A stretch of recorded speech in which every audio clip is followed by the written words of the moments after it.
오늘 본문에는 남부 왕국의 왕 아비야와 북부 왕국의 왕 여로보암이 서로 큰 전쟁을 벌이는 장면이 소개되어 있습니다. 여로보암이 북부의 10개 지파들과 함께 독립을 한 이후부터 남부와 북부 왕국 사이에는 지속적으로 전쟁이 이어지고 있었습니다.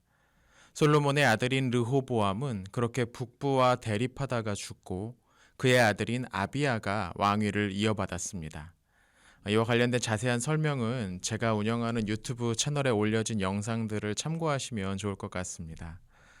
이 시기 전쟁이란 매우 일상적인 일이었습니다. 국제법이라는 것은 존재하지 않았고 강한 나라가 약한 나라를 힘으로 누르고 이익을 취하는 것은 당연한 일로 여겨졌습니다.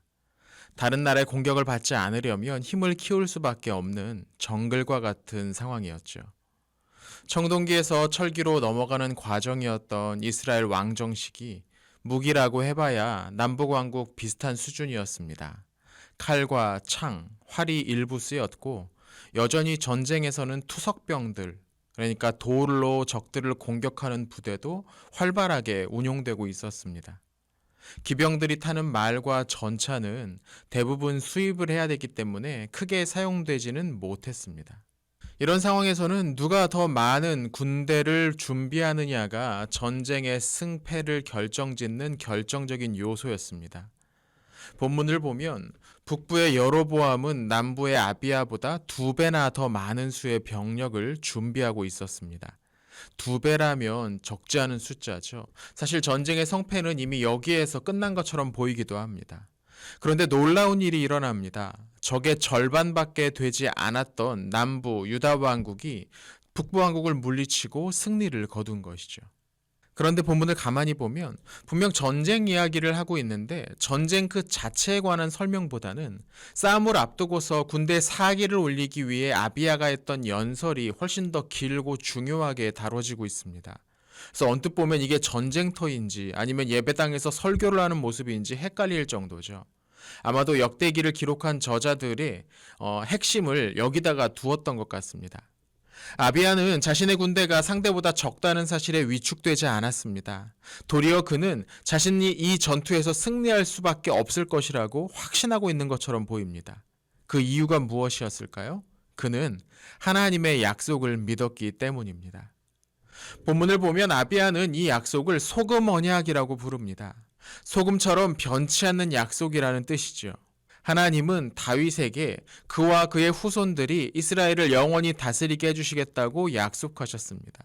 바로 그 다윗이 아비야의 증조 할아버지였습니다. 아비야는 이 약속을 문자 그대로 믿고 있었던 것이죠. 어떻게 보면 아비야의 이 좀 단순해 보이는 이 믿음은 보답을 받았습니다. 그는 승리를 거둡니다. 믿음과 그에 이어지는 승리, 간단한 공식처럼 보이죠. 하지만 우린 여기서 아주 중요한 부분을 하나 기억해야 됩니다. 아비야의 이 믿음은 단순한 것이었지만 쉬운 것은 아니었다는 겁니다. 그는 지금 전쟁터 한가운데서 자신의 믿음을 근거로 서 있었습니다. 편하고 아무런 위협이 없는 자리에서 믿음을 고백하는 일은 쉽습니다. 더구나 믿음을 고백하는 것이 지금 나에 대한 어떤 이익을 가져다 준다면 그건 더더욱 쉬운 일일 겁니다. 하지만 본문에 나오는 아비야의 상황은 달랐습니다. 그는 믿음 앞에 자신의 생명을 걸고 있었습니다. 자신의 믿음이 틀렸다면 그는 지금 죽을지도 모르는 상황이었죠. 그러나 그는 믿었고 그의 믿음은 증명되었습니다. 이번 한 주 우리의 신앙을 고백해야 되는 상황을 마주할 때가 있을지 모릅니다. 이 고백이라는 것이 꼭 말로 하지 않더라도 우리의 결정이나 마음 씀씀이, 눈빛 같은 것으로도 나타날 수가 있죠.